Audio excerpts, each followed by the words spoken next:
അല്ലാഹു അസ്സ വജല്ലക്ക് വേണ്ടി, പടച്ച തമ്പുരാന് വേണ്ടി 1 മണിക്കൂർ നേരം പടച്ചവന്റെ വഴിയിൽ നിൽക്കാൻ ഒരു ചെറുപ്പക്കാരന്, ഒരു പുരുഷന്, ഒരു മനുഷ്യന്, ഒരു പെണ്ണിന് സാധ്യമായിട്ടുണ്ടെങ്കിൽ സേവനം ചെയ്തുകൊണ്ട്, സേവനത്തിലായി, ഖിദ്മത്തിലായി, പടച്ചവന് വേണ്ട അള്ളാഹുവിന്റെ സൃഷ്ടികൾക്ക് നന്മ ചെയ്യാൻ, പടച്ചവന്റെ സൃഷ്ടികൾക്ക് സേവനം ചെയ്യാൻ 1 മണിക്കൂർ നേരം നിങ്ങൾ നിൽക്കുന്നുണ്ടെങ്കിൽ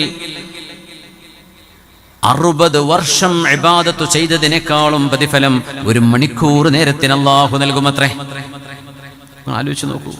ദീനിൻ സേവനം ചെയ്യുന്ന ലോകത്ത് ഒരുപാടുണ്ട്.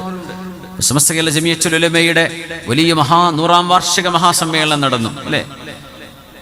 എത്ര ആയിരക്കണക്കിന് വളണ്ടിയർമാർ വെയിൽ കൊണ്ട് തളർന്ന് ഉറങ്ങിയിട്ടില്ലവര് ആഴ്ചകളോളം.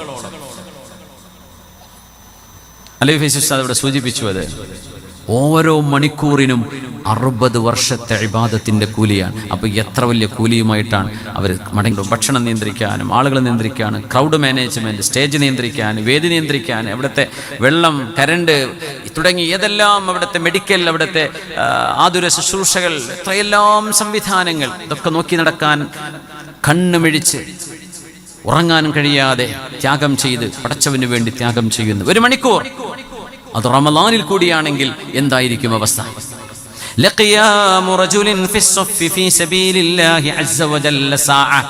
1 മണിക്കൂർ നേരം അല്ലാഹുവിന് വേണ്ടി, പടച്ചവന് വേണ്ടി ഒരു മനുഷ്യൻ നിൽക്കുകയാണെങ്കിൽ ആ നൃത്തം 60 വർഷം നിസ്കരിക്കാൻ നിന്നതിനേക്കാളും പ്രതിഫലമുണ്ടത്രേ. സേവനം വലിയ കൂലിയാണ്. ജനങ്ങൾക്ക് നന്മ ചെയ്യാൻ, അതെവിടെ അവസരമുണ്ടോ അവസരം നഷ്ടപ്പെടുത്താതിരിക്കുക.